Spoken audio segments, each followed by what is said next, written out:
Hi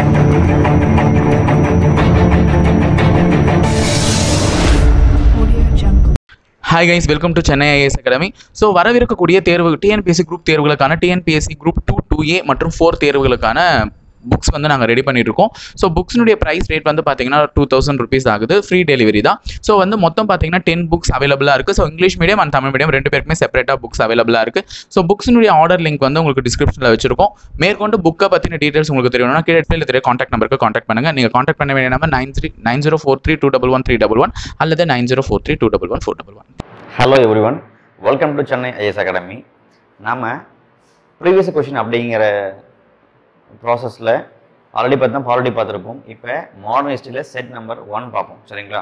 so first up, name the first Tamil news paper which published political cartoons during the colonial rule. சரிங்களா? ஆங்கிலேய காலத்தில் எந்த தமிழ் செய்தித்தாளானது அரசியல் கருத்து படங்களை முதலில் வெளியிட்டது? சரி, இதை பார்க்கறதுக்கு முன்னாடி இந்தியாவுடைய முதல் பத்திரிகையான 1780ஆம் ஆண்டு, சரிங்களா, பெங்கால் கெசட் அப்படிங்கிறது வெளியிடப்படுது.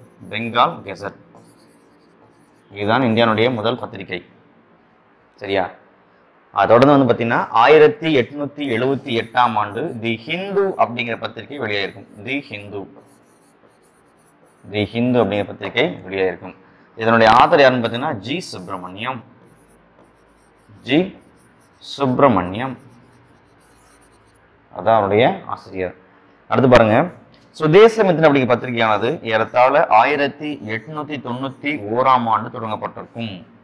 சரிங்களா? தொடங்கப்பட்ட போது பார்த்தீங்கன்னா இது பார்த்தீங்கன்னா ஒரு பருவ இதழ். இது ஒரு பருவ இதழாக தான் தொடங்கப்பட்டிருக்கும். ஆனால் 1891ஆம் ஆண்டு இது ஒரு டெய்லி நியூஸ் பேப்பராக மாறி இருக்கும். தினசரி செய்தித்தாளாக மாறி இருக்கும். சரிங்களா? கொஸ்டின் 1க்கு ஆன்சர் பார்த்தீங்கன்னா தி இந்தியா அப்படிங்கிற பத்திரிகை. தி இந்தியா அப்படிங்கிற பத்திரிகையானது, சரியா, தன்னுடைய செய்தித்தாள்களில் கார்ட்டூன்ஸ், பொலிட்டிக்கல் கார்ட்டூன்ஸை வெளியிட்ட பத்திரிகை. குறிப்பா பாரதியார் ஆசிரியர் இருக்கும் காலத்துல, சரியா, இந்த பத்திரிகையானது கார்ட்டூன்களை வெளியிட்டதாக குறிப்பிடுறாங்க. ஸோ கொஸ்டின் 1க்கு ஆன்சர் பாருங்க, தி இந்தியா அப்படிங்கிறது answer. Let's move to question number 2. Question number 2 பாருங்க, if the battle of Plassey was considered to be the beginning of British rule, then by which battle they completed the conquest of India? சரியா, பிளாசி போரின் மூலம் இந்தியாவில் ஆங்கிலேயர் தொடங்கப்பட்டது எனில் எந்த போரின் மூலம் அது முழுமை பெற்றது? பிளாசி போர், பேட்டில் ஆஃப் பிளாசி அப்படிங்கிறது எந்த ஆண்டு தொடங்கப்பட்டது நமக்கு தெரியும் இல்லையா? 1757 முதல் 58 காலகட்டத்தில் பிளாசி போரானது நடைபெறுது. சரிங்களா? இந்த பிளாசி போரானது வங்கத்தினுடைய நவாப்பான சிராஜ் உத் தௌலாவிற்கும், சரிங்களா, அதே போல பிரிட்டிஷனுடைய கவர்னரான ராபர்ட் கிளைவுக்கு முன்னாடி நடைபெறுது. சரிங்களா? சிராஜ் உத் Daula and then Robert Clive ஆகிய இருவருக்கும் முன்னில் நடக்கக்கூடிய போர் தான் இந்த பேட்டில் ஆஃப் பிளாசி அப்படிங்கிறது. வங்காளத்தில் வில்லியம் கோட்டையை முற்றுகையிட்டதுனால ராபர்ட் கிளைவ் சிராஜ் உத் தௌலா மேல போர் எடுக்கிறாரு. அந்த போரானது பிளாசி போரா முடிவு பெறுது. இந்த பிளாசி போருடைய முடிவில் 1758ஆம் ஆண்டு புதிய வங்க நவாப்பாக மீர் ஜாஃபர் நியமிக்கப்படுகிறார். இதனுடைய முடிவில் வந்து பார்த்தீங்கன்னா இந்தியாவில் ஆங்கில அரசானது தன்னுடைய பேராதிக்கத்தை செலுத்துவதற்கான ஒரு வாய்ப்பை ஏற்படுத்துது. இதன் பிறகு 1765ஆம் ஆண்டு பக்சார் போர் வருது. Battle of Buxar. இந்த போருடைய முடிவில் தான் திவானி ரைட்ஸ் அப்படிங்கிறதையும் நிசாமத் ரைட் அப்படிங்கிறதையும் பிரிட்டிஷ் கவர்மெண்ட் கைப்பற்றாங்க. நிசாமத் அப்படிங்கிற ரைட்ஸையும் கைப்பற்றாங்க. அப்ப 1757 ஆரம்பிச்ச இந்த ஆங்கிலேயனுடைய நாடு பிடிக்கும் போரானது எப்ப முடிவுன்னு கேட்டீங்கன்னா ஏறத்தாழ கிர்கி போர் மூலமா முடிவு பெறுது. 1813ஆம் ஆண்டு தான் முடிவு பெறுது. கிர்கி போரானது 1813ஆம் ஆண்டு நடைபெற்ற போர். இந்த போரின் மூலமா தான் பிரிட்டிஷ் கவர்மெண்ட் இந்தியாவில் போர் மூலமாக நாடுகள் இணைத்தல் அப்படிங்கிற கொள்கையை ட்ராப் பண்றாங்க. சரிங்களா? கடைசியா பார்த்தீங்கன்னா அவங்களுடைய நாடு பிடிக்கும் கொள்கையில டாக்ட்ரின் ஆஃப் லாப்ஸ் அப்படிங்கிறத கொண்டு வந்திருப்பாங்க. 1848ஆம் ஆண்டு டாக்ட்ரின் ஆஃப் லாப்ஸ் அப்படிங்கிறத லார்ட் டல்ஹவுசி கொண்டு வருவார். போர்கள் மூலமா ஈடுபடுறது முடிவுக்கு அந்த காலம் பார்த்தீங்கன்னா 1813. அதே போல நாடு பிடிக்கும் கொள்கைகள் மூலமாக ஒரு புதிய திட்டத்தை அறிவித்து அதன் மூலமா கான்கர் பண்றது அப்படிங்கிறது 1848ல டல்ஹவுசி கொண்டு வருவார். சரிங்களா? ஸோ கொஸ்டின் நம்பர் 2க்கான ஆன்சர் பாருங்க, கிர்கி போர் அப்படிங்கிறது தான். Let's move to question number 3. Look at the question. Bhagat Singh was sentence to death because of Charles டெகார்ட் கொல்ல முயற்சித்தால். ரீசன் 1 பாருங்க. ஏன் வந்து பார்த்தீங்கன்னா பகத்சிங் கொலை பண்றான் அப்படிங்கிற ரீசன் சொல்றாங்க. சார்லஸ் டெகார்ட் அப்படிங்கிற நபரை கொலை செய்ய முயற்சித்தன் காரணம் அப்படின்றாங்க. No, it is wrong. அடுத்து பாருங்க, இந்துஸ்தான் சோசியலிச குடியரசு அமைப்பின் தலைவராதல். சரிங்களா, இந்த HSRA-னுடைய மெம்பரா இருப்பாரு, அதே போல தலைவராக பணியாற்றுவார். பட் ஆனா அது மட்டுமே அவரை தூக்கில் போட காரணமான கிடையாது. அடுத்து பாருங்க, சோசியலிசம் மற்றும் கம்யூனிச கொள்கைகளை பரப்பியதால். சரிங்களா, இந்தியாவில் சோசியலிசம் மற்றும் கம்யூனிச கொள்கைகளை அந்த நபர் இந்தியாவில் பரப்புறதுனால அவரை தூக்கில் போட்டாங்களா அப்படின்னா கிடையாது, இதுவும் கிடையாது. கடைசியா பாருங்க, லாகூர் சதி வழக்கிற்காக. Yes, option D is the correct answer. லாகூர் சதி வழக்கு 1927ல சரிங்களா இந்தியாவில் என்ன பண்றாங்க அப்படின்னா சைமன் கமிஷன் அப்படிங்கிறத ஃப்ரேம் பண்றாங்க. Simon commission. இந்த சைமன் கமிஷன் அப்படிங்கிறது பார்த்தீங்கன்னா முழுக்க ஆங்கிலேயர்களை கொண்ட ஒரு குழு. இந்த குழுவானது இந்தியர்களை கொண்டிருக்கவில்லை. சரிங்களா, நான் இந்தியன்ஸ். இந்தியர்கள் யாருமே இந்த குழு இல்லாதனால இந்த சைமன் கமிஷனை ஒட்டுமொத்தமாக இந்தியா முழுக்க என்ன பண்றாங்க, எதிர்க்க ஆரம்பிக்கிறாங்க. சரியா, அதனால 1928ல சைமன் குழுனுடைய எதிர்ப்பு போராட்டமானது லாகூர்ல நடைபெறுது. லாலா லஜ்பதி ராய் தலைமையில் 1928ல இந்த சைமன் கமிஷனை எதிர்த்து ஒரு கூட்டமானது, ஒரு மாபெரும் கூட்டமானது, போராட்டமானது லாகூர்ல கண்டக்ட் பண்றாங்க. எக்ஸாக்டா நவம்பர் 17 அப்படிங்கிற டேட்ல. இந்த போராட்டத்துல லாலா லஜபதி ராய் அப்படிங்கிற நபரானவர் சாண்டர்ஸ் அப்படிங்கிற அதிகாரியால் தாக்கப்பட்டு காலமாகிறார். சரிங்களா, சாண்டர்ஸ் அப்படிங்கிற அதிகாரியை தாக்கிட்டதுனால இந்த சாண்டர்ஸை 31வது நாள் டிசம்பர் 17ஆம் தேதிக்குள்ளாக 1928ல டிசம்பர் 17ஆம் தேதிக்குள்ளாக பகத்சிங், ராஜகுரு, சுகதேவ் ஆகிய மூவரும் சேர்ந்து திட்டமிட்டு என்ன பண்றாங்க, கொலை செய்யறாங்க. சரிங்களா, இதெல்லாம் சேர்த்து இந்த காரணத்தினுடைய பேக்ரவுண்ட்னால என்ன பண்றாங்க அப்படின்னா லாகூர் சதி வழக்கு மூலமாக 1929ல இவருக்கு மரண தண்டனை விதிக்கப்படுது. இவருக்கும் இவருடைய நண்பர்களுக்கும் மரண தண்டனையானது விதிக்கப்படுது. சரிங்களா, ஸோ ஆன்சர் பார்த்தீங்கன்னா D is the correct answer, லாகூர் சதி வழக்கிற்காக. அடுத்து பாருங்க,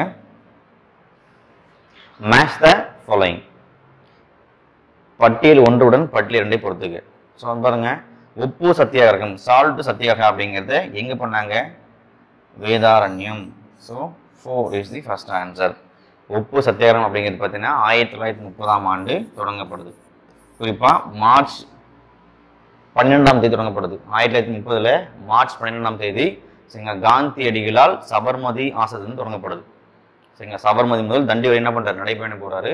நடைப்பயணம் போயிட்டு ஏப்ரல் மாதம் தன்னுடைய உப்பு வரியை மீறி என்ன பண்றாரு, ஆங்கில அரசனுடைய உப்பு வரியும் மீறி உப்பு காய்ச்சறாரு. அதனால சிறைப்படுத்தப்படுறார். அவருடைய செயல்பாடுகள் அனைத்துமே நாடு முழுக்க கடற்கரை மாவட்டங்களில் செயல்படுறாங்க. அதே போல பார்த்தீங்கன்னா இந்தியாவில் குறிப்பாக தமிழகத்தில் இந்த உப்பு சத்தியாகிரகம் அப்படிங்கிறத வேதாரண்யம்ல கண்டக்ட் பண்றாரு ராஜாஜி. எக்ஸாக்டா அவர் தான் ராஜாஜி தலைமையில் பண்ணுவாங்க. சரியா, ஸோ அடுத்து பாருங்க, தேவதாசி ஒழிப்பு போராட்டம். யார் பண்ணியிருப்பாங்க, முத்துலட்சுமி ரெட்டி. ஸோ முத்துலட்சுமி ரெட்டி 4-1. அடுத்து பாருங்க, நீல் சிலை அகற்றும் போராட்டம். சரிங்களா, யார் பண்ணியிருப்பாங்க, சோமயாஜுலு. ஸோ 2 4-1-2.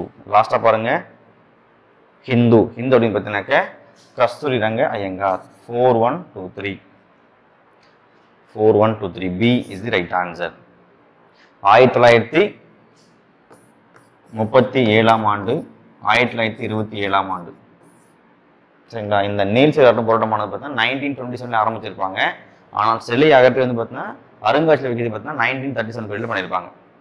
சரிங்களா, சோமயாஜுலு அப்படிங்கிற நபரானவர் இந்தியாவில் குறிப்பாக நீல் சிலை அகற்றும் போராட்டத்தில் தலைமையேற்று நடத்திய நபர். சரிங்களா, ஸோ அடுத்து பாருங்க, question number 5. Who laid the foundation of the British Empire? யாரால் பிரிட்டிஷ் சாம்ராஜ்யத்திற்கு அடிக்கல் நாட்டப்பட்டது? நமக்கு தெரியும், ராபர்ட் கிளைவ் அப்படிங்கிற நபர். ராபர்ட் கிளைவ் நம்ம ஆல்ரெடி பார்த்தோம் இல்லையா.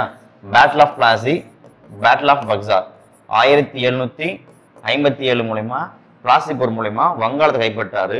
அதே போல 1765 பக்சா போருடைய முடிவில் சரிங்களா பிரிட்டிஷ் கவர்மெண்ட் என்ன பண்றாங்க அப்படின்னா நவாப் அட்ரஸ் வந்து பீகார், அதே போல பார்த்தீங்கன்னா அசாம், வங்காளம் போன்ற ஏரியாக்கள்ல திவானி உரிமையையும் அதே போல நிசாமத் உரிமையும் பார்த்தீங்கன்னா டேக் ஓவர் பண்றாங்க. இதனால பிரிட்டிஷ் கவர்மெண்டினுடைய மிகப்பெரிய ஒரு சக்தியாக, மிகப்பெரிய ஒரு அடித்தளமாக, மிகப்பெரிய ஒரு ஆதிக்கத்தை இந்த போர்கள் மூலமா ஏற்படுத்துறாரு ராபர்ட் கிளைவ். சரியா, ஸோ ஆன்சர் ராபர்ட் கிளைவ். ஓகேவா? ஸோ அடுத்து பாருங்க, கொஸ்டின் நம்பர் 6 பாருங்க. Identify the correct order in which they occurred in India. So காலவரிசைப்படுத்த சொல்லி கேட்குறாங்க. Look at the first statement. வெள்ளையனே வெளியேறு இயக்கம் எப்போ பண்ணாங்க? 1942 பண்ணாங்க. ஒத்துழையாமை இயக்கம் எப்போ பண்ணாங்க? 1920 பண்ணுறாங்க. ஸோ கிலாஃபத் மூமெண்ட் எப்போ பண்ணுறாங்க பாருங்க? 1919 பண்ணுறாங்க. சட்டமறுப்பு இயக்கம் பார்த்தீங்கன்னா 1930 பண்ணுறாங்க. அப்போ கிலாஃபத் மூமெண்ட் தான் ஃபர்ஸ்ட் வரும். அடுத்து வந்து பார்த்தீங்கன்னா ஒத்துழையாமை இயக்கம் நான் கோஆபரேஷன் மூமெண்ட் தான் அடுத்து வரும். அடுத்து பாருங்க சட்ட மறுப்பு இயக்கம். சரிங்களா? எப்போ வரும்? 1930 கிட்ட வரும் சட்ட மறுப்பு இயக்கம். கடைசியாக தான் வெள்ளையனே வெளியேறு இயக்கம். ஆன்சர் பாருங்க உங்களுடைய ஸ்டேட்மெண்ட்ல.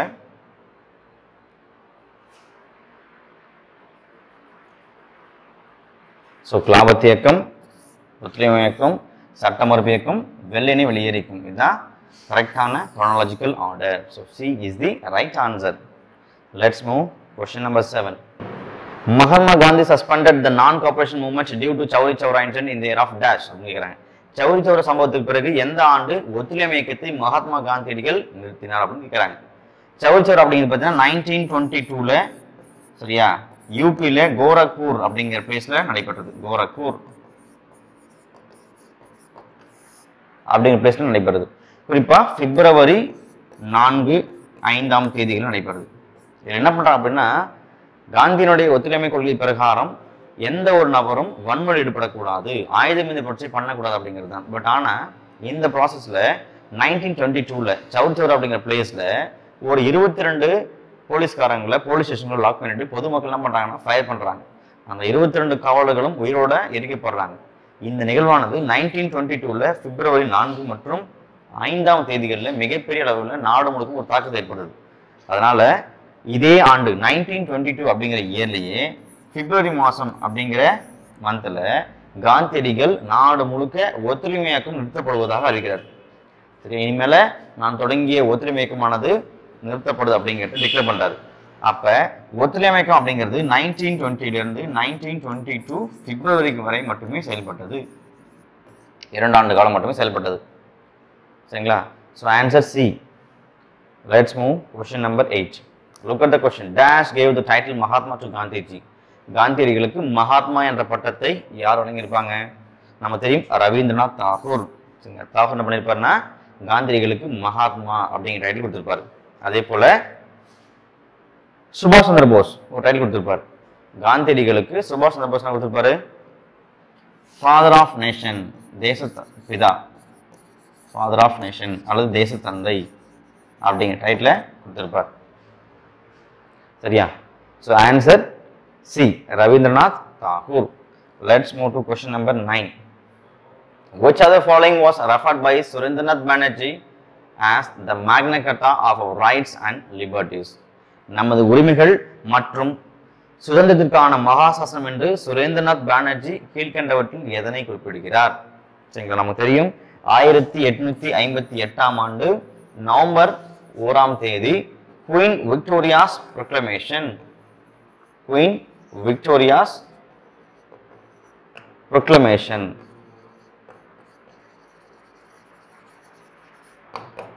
1851ஆம் ஆண்டு நவம்பர் 1ஆம் தேதி சரிங்களா அலகாபாத்தினுடைய தர்பார்ல குயின் விக்டோரியா என்ன பண்றாங்க அப்படின்னாக்க இந்திய மக்களுக்கான சில பிரகடனங்களை வெளியிடுறாங்க. இந்த பிரகடனம் அப்படிங்கிறது எதை மீன் பண்றா அப்படின்னு கேட்டீங்கன்னா இந்தியாவில் கிழக்கிந்திய வணிகர்களுடைய ஆட்சி முற்றிலுமாக நீக்கப்படும் அப்படிங்கிறது. இரண்டாவது, இனிமேல இந்தியா அப்படிங்கிறத பிரிட்டிஷ் அரசனுடைய நேரடி கட்டுப்பாட்டில் இயக்க போறோம் அப்படிங்கிறது. மூன்றாவது, இந்த இந்தியா அப்படிங்கிற பகுதியை வைஸ்ராயின் தலைமையில நிர்வாகம் பண்ண போறோம் அப்படிங்கிறது. ஸோ இந்த நபர் வெளியிட்ட அறிக்கையானது இந்திய மக்களுடைய மகாசாசனம் என்று அழைக்கப்படுகிறது. The Magna Carta of our rights அப்படின்னு அழைக்கப்படுது. So answer D is the right answer. சரியா? Let's move to question number 10. Match the following. So பாருங்க, அல் ஹிலால் சரிங்களா மௌலானா அபுல் கலாம் ஆசாத். இது வந்து பார்த்தா பேப்பர்ஸ், இது வந்து பார்த்தா ஆத்தர்ஸ். அப்ப அல் ஹிலால் என்ற பத்திரிகை தொடங்கி யாரு? மௌலானா அபுல் கலாம் ஆசாத். சரிங்களா? ஃபர்ஸ்ட் பார்த்தா ஆன்சர் 2. அடுத்து நவஜீவன், மகாத்மா காந்தி. நவஜீவன் என்ற பத்திரிகையானது மகாத்மா காந்தியடிகளால் தொடங்கப்பட்ட ஒரு பத்திரிகை. அடுத்து பாருங்க பாம்பே கிரானிக்கல் சரிங்களா, ஃபிரோஷா மேத்தா 214. அடுத்து பாருங்க வந்தே மாதரம் அப்படிங்கிறது 3 அரவிந்த் கோஷ். அப்போ answer 2143. Option C is the right answer. So Al Hilal அப்படின்னு பார்த்தீங்கன்னா மௌலானா அபுல் கலாம் ஆசாத்துடைய பத்திரிகை. நவஜீவன் பார்த்தீங்கன்னா மகாத்மா காந்தியுடைய பத்திரிகை. பாம்பே கிரானிக்கல் அப்படிங்கிறது பார்த்தீங்கன்னா ஃபிரோஷா மேத்தானுடைய பத்திரிகை. கடைசியா வந்தே மாதரம் அப்படிங்கிறது அரவிந்த் கோஷனுடைய பத்திரிகை. Answer C. Let's move to question number 11. Dinabandhu Mitra's first play dash exposed the atrocities of the British indigo planters. Dinabandhu மித்ராவின் முதல் நாடகமான டேஷ் ஆங்கிலேய இண்டிகோ தோட்டக்காரர்களின் கொடுமைகளை வெளிப்படுத்தியது. சரிங்களா, அது முன்பாக 1859 முதல் 1860 வரை இண்டிகோ புரட்சினா நம்ம தெரிய வரணும். சரிங்களா, இண்டிகோ புரட்சி அப்படிங்க பார்த்தீங்கன்னா இந்தியாவில் இருக்கக்கூடிய விவசாயிகளை சில குறிப்பிட்ட ஐரோப்பிய பிளான்டர்ஸ் என்ன பண்றாங்க அப்படின்னாக்க அவுறு செடி விளைவிக்க சொல்லி அதை பார்த்தா கருநில சாயம் தரக்கூடிய ஒரு பயிரை விளைவிக்க சொல்லி அட்வான்ஸ் கொடுத்துருவாங்க. அந்த நிலத்துல அந்த விவசாயிகள் இவங்களை மீறி வேற பயிரை பயிரிட முடியாது.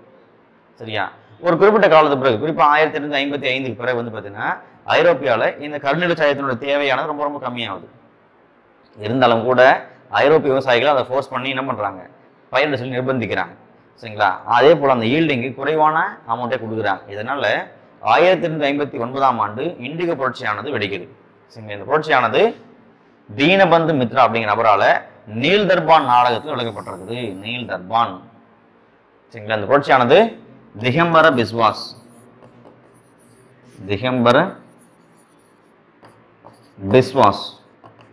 மற்றும் விஷ்ணு சரண்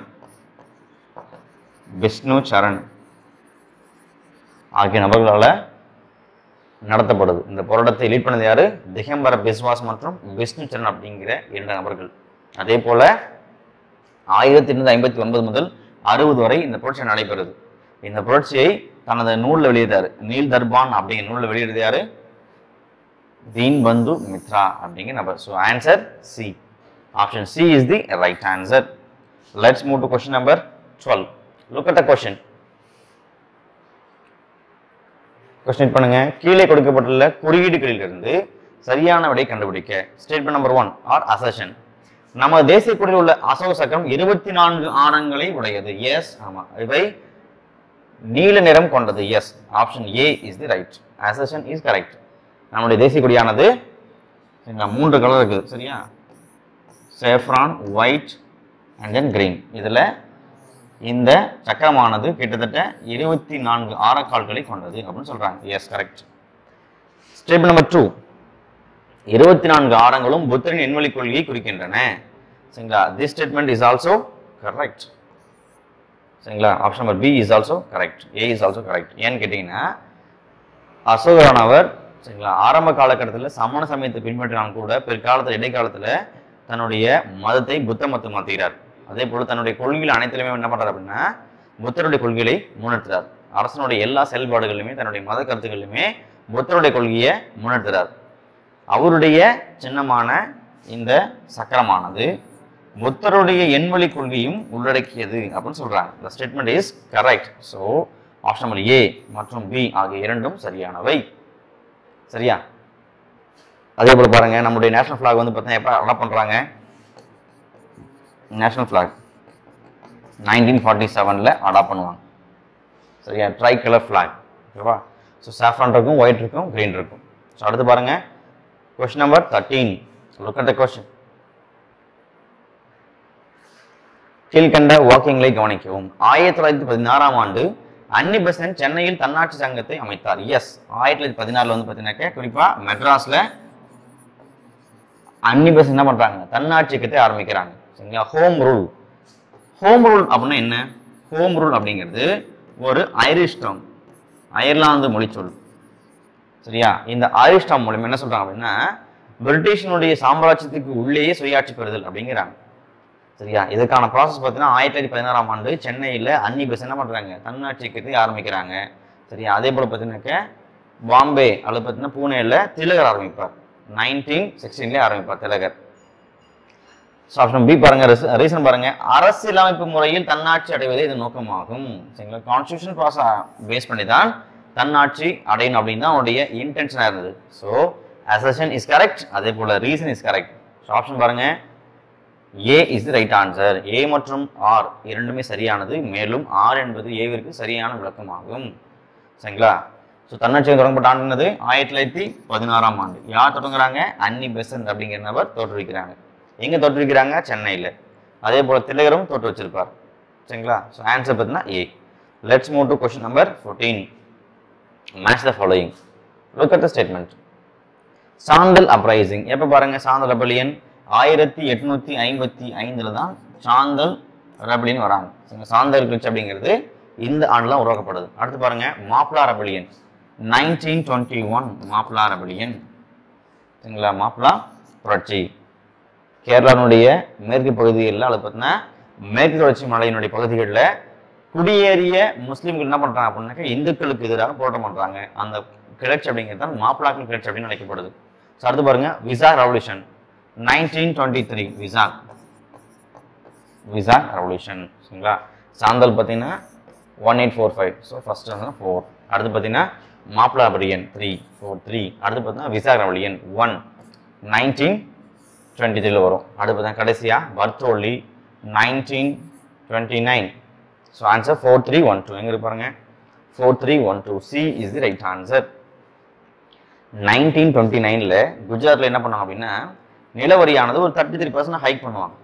இந்த 33% நிலவரி ஹைக் பண்ணதுனால அங்கே இருக்கக்கூடிய விவசாயிகளை ஒன்று திரட்டி சர்தார் வல்லபாய் பட்டேல் என்ன பண்ணா போராட்டம் பண்ணுறது.